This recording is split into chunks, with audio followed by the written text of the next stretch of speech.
அருள்மிகு ஸ்ரீ கண்ணாத்தா திருக்கோயில். வாழ்க வளமுடன், நல்லா இருங்க நல்லமுடன். ஐயா, தேங்காய் பூ பழம் சக்கரை மாலை வாங்கிட்டு போங்க. இருக்க மன்னிக்கணும் ஐயா, வெளி பொருள்லாம் உள்ள விடுறது இல்ல. ஐதீகம் மீறினா தெய்வ குத்தம், மீறிட்டா கண்ட குத்தம். சொல்றது என் சித்தம். கொடு. தட்டும் கொடுங்க. ஐயா இந்தாங்க. நான் மாலை கேட்கவே இல்லையே. ஐயா, ஆத்தாக்கு மாலையை சாத்தியே ஆகணும். அப்படி சாத்துனீங்கன்னா இதுல இருந்து 2 இலையை கிள்ளி கொடுப்பாங்க. அதை வாங்கி அடிநாக்கில் வச்சு 4 மணி நேரம் மென்னு தின்னு துப்புனீங்கன்னா வாய் கசக்கும். அதே கசப்போட சக்கரை வாங்கி வாயில கொட்டிக்கினீங்கன்னா வாய் இனிக்கும். வாழ்க்கை என்பது இனிப்பு கசப்பு ரெண்டும் கலந்தது. உணர உங்களுக்கு நல்ல வாய்ப்பு இது. இதுவும் ஒரு ஐதீகம். வேற என்ன ஐதீகம்லாம் உங்க கோயில்ல இருக்கு? ஐயா, உங்க முகத்தை பார்த்தா அரசாங்க வேலை எதிர்பார்க்கிற மாதிரி தெரியுது. ஆமா. அதுக்கும் ஒரு பரிகாரம் உண்டு. அரளி விதைய வாங்கி அருணா கயிறுல கட்டிக்கிட்டு அரச மரத்தை 1/2 மணி நேரம் அரை நிர்வாணமா சுத்தி வந்தீங்கன்னா அரசாங்க வேலை நிச்சயமா கிடைச்சிரும். இதுவும் ஒரு ஐதீகம்.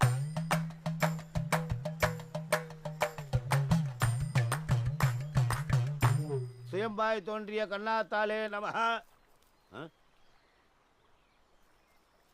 கடையில் விற்கிற மாலையை வாங்கினீங்க? ஆமா. ஆத்தாளுக்கு சாத்தன மாலையை போட்டாதான் புண்ணியம். 1 ரூபா தான்.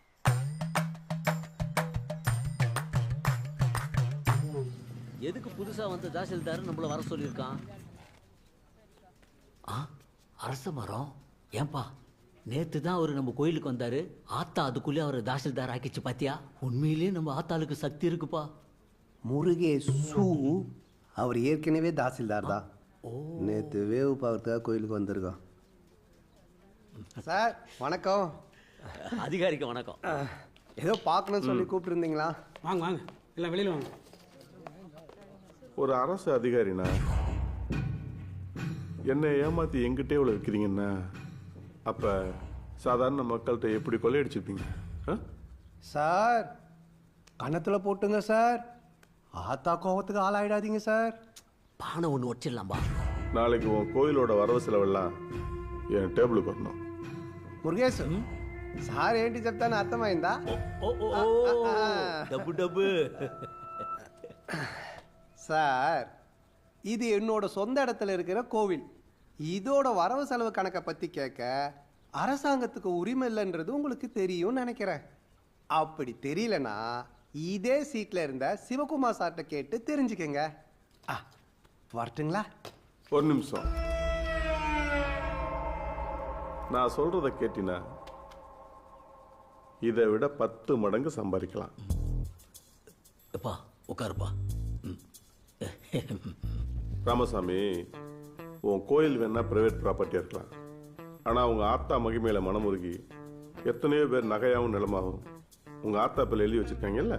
எல்லாம் கோவில் ட்ரஸ்ட் பேர்ல இருக்கு. அதை ஆட்டையை போட்டு ஜெயிலுக்கு போக சொல்றீங்களா? இங்கதான் நீ படிக்காதவங்கிறத நிரூபிக்கிற. கோயிலோட நிலமெல்லாம் சும்மா தான் இருக்கு. அதை கான்ட்ராக்ட் விட்டா நல்ல வருமானம் வரும். அதை கோயிலுக்கு செலவு பண்ணாம ஊரோட வளர்ச்சிக்கு செலவு பண்ணலான்னு ஒரு பொதுநலவாதியா பேசு.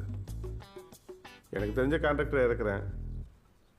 அப்புறம் நம்ம சொல்றதான் வரவு, நம்ம சொல்றதான் கணக்கு. ஏன் சார், உங்களோட இந்த ஊரடிச்சு வழியில போற திட்டத்தின் மூலமா நமக்கு என்ன லாபம் கிடைக்கும்? ஊர்க்காரங்களுக்கு 5000 ரூபா கொடுத்துருவோம். அவங்களுக்கு எது கொடுக்கணும்? கஷ்டப்பட்டு திருடுறது நாம தானே. யோ, அவங்ககிட்டதான் திருடவே போறோம். ஓஹோ, நியாயமா திருடுறோம். மிச்சம் மாசம் ஒரு 10000 ரூபா நிற்கும். அப்ப மாசம் 5000 ரூபாய் எங்களுக்கு வந்துடும்ல.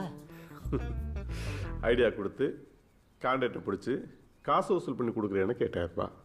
வெறும் கையெழுத்து வாங்கி கொடுத்துட்டு ஏற்கனவே பார்க்குற ஏமாத்து வேலையோட வேலையா நோகாம பார்க்குற உங்களுக்கு 2000 ரூபாய். ஏன் 2000 ரூபாய் பத்தாதா? இன்னைக்கு 5 பவுன் தங்கம் வாங்கலாம். ஏன் சார் அது இப்படி இருக்கக்கூடாது? ஊரு ஜனங்க எல்லாரையும் சமாளிச்சு 2 முட்டாளுங்களை ஒன்று சேர்த்து கையெழுத்து வாங்கி வரவு செலவு கணக்குக்குள்ள வரவிடாம பார்த்து போலீஸ் வக்கீலுன்னு போக விடாம பண்ணி மாட்டினா ஊரை விட்டே ஒதுக்கி வச்சிடுவாங்கன்றத மீறி தண்ணியில ஊரை போட்டு அடிப்பாங்கன்னு தினம் தினம் பயந்து வேலை செய்யற எங்களுக்கு 8000 ரூபாய், மாட்டினா பழிய தூக்கி எங்க மேல போட்டு புதுசா டிரான்ஸ்ஃபர் வாங்கிட்டு போற உங்களுக்கு 2000 ரூபாய். என்ன ரைட்டு தானே? இது நான் இல்லாம உங்களால தனியா செய்ய முடியாதுடா. நீங்க இல்லைனா இன்னும் ஜோரா பண்ணலாம். கான்ட்ராக்டுக்காரங்க நீங்க கூப்பிட்டாலும் வருவாங்க, நான் கூப்பிட்டாலும் வருவாங்க. எல்லாம் கமிஷன் தான். டேய் முடிவா என்ன சொல்ற? தாசில என்னுடைய முடிவை தான் அப்பவே சொல்லிட்டேனே. எங்களுக்கு 80, உனக்கு 20. ஏம்பா 20 ரொம்ப அதிகம்பா. அப்போ ஒரு 10% கொடுத்துருவோமா? போதுமா தாசில்? டேய் ஃப்ராடு பசங்களா, என்னை தாண்டி இதை எப்படி பண்றீங்கன்னு நான் பார்க்கறேன்டா. உன்னை தாண்டது கொஞ்சம் கஷ்டம்தான். ஆனா காசுன்னு வந்துட்டா குனிய வச்சு கூட தாண்டுவோம். ஐடியா கொடுத்ததுக்கு நன்றி. அப்ப வரட்டுங்களா?